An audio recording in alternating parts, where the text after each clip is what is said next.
Tim laboratorium forensik dari Polda Sumatera Utara tiba di Kabupaten Simelu untuk melakukan penyelidikan penyebab terjadinya kebakaran sebanyak 26 ruko di Sinabang pada hari Minggu 24 September 2023 kemarin. Kebakaran itu telah menyebabkan kerugian besar bagi para korban dan sebagaimana estimasi kerugian yang dicatat oleh BPBD Simelu, kerugian kebakaran mencapai 18 miliar rupiah lebih.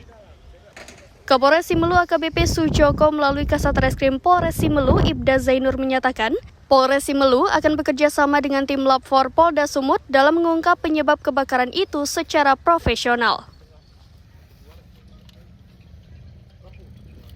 Baik, terima kasih. Alhamdulillah hari ini kita kedatangan tim Lab 4 itu sebenarnya dari kemarin. Kemarin mereka sudah datang dan sudah konfirmasi dengan masyarakat sekitar. Ada beberapa saksi yang sudah dimintai keterangan. Kemudian hari ini mungkin agendanya pengambilan sampel yang mungkin akan dibawa ke Lab 4 Medan untuk dilakukan pengujian. Berapa lama hasil bisa dapat diketahui oleh publik, Pak Kasat?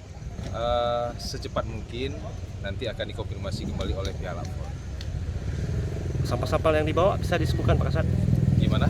Sampel-sampel yang dibawa oleh tim Lab 4?